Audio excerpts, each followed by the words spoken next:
এ কি ব্যাপার? এই মহিলা এই জায়গায় বসে পড়ে কান্না করতেছে কেন? আচ্ছা দেখি তো বিষয়টা। হে আল্লাহ, তুমি সবাইকে সন্তান দিয়েছ, কিন্তু আমাকে একটা সন্তান দাওনি। হে আল্লাহ, আমার তো তুমি অর্থ সম্পদ কম দাওনি, তাহলে কেন আমাকে একটা সন্তান দিলে না? হে আল্লাহ, তুমি আমাকে একটা সন্তান ভিক্ষা দাও আল্লাহ, একটা সন্তান দাও আল্লাহ। আরে এই মহিলার মনে হয় সন্তান নাই, আর আমি খালি খালি ওনারে ভুল বুঝেছি। আল্লাহ, এই আপনি এখানে বসে কান্না করতেছেন কেন? আপনার কোনো সন্তান নেই?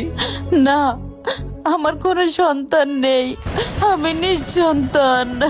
16 বছর আমার বিয়ে হয়েছে, কিন্তু আমার একটা সন্তান হয়নি।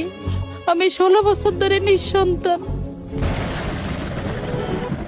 আমার টাকা পয়সা ধন দৌলতের কোনো কিছুরই অভাব নেই, ভবিষ্যতে আমার একটি সন্তানের। আল্লাহ আমার একটি সন্তান দিক। কি বলেন? আপনার একটা সন্তান নাই? আমার তো 5টা সন্তান। কি? আপনার 5টা সন্তান? আমাকে একটা সন্তান দেবেন? আমি আপনাকে অনেক কিছু দেব, টাকা পয়সার গয়নাগাটি, আমার গয়নাও আপনাকে খুলে দেব। না না, থাক থাক থাক, আমার টাকা পয়সা সোনা দানা কিছুই লাগবে না। আমি গরিব হতে পারি, কিন্তু আল্লাহ আমারে 5টা সন্তান দিয়েছে। এই 5টা থেকে যদি আপনার একটা দিয়ে দিই, আমার কোনো সমস্যা হবে না। ঠিক আছে, আপনি আমার এই সন্তানটা নিয়ে যান। হ্যাঁ নেন ধরেন। কি সত্যি সত্যি আপনার সন্তানটা আমাকে দিয়ে দিলেন? হ্যাঁ সত্যি সত্যি আপনাকে দিয়ে দিলাম, আজ থেকে আমার বাচ্চাটি আপনার। আপনাকে অসংখ্য ধন্যবাদ। আজ থেকে আমি সন্তানের মা হলাম, আমি খুব খুশি।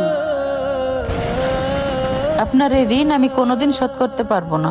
আরে না, আপনি যান। আচ্ছা ঠিক আছে।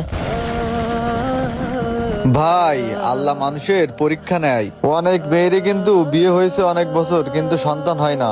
আবার অনেকেরই কিন্তু দেরিতে আল্লাহ সন্তান দেয়। আবার অনেক মেয়ে একটি সন্তানের জন্য অপেক্ষা করছে মাসের পর মাস, বছরের পর বছর। এখনো যারা মা হতে পারেননি, ধৈর্য হারা হবেন না। আল্লাহ ধৈর্যশীলকে পছন্দ করেন।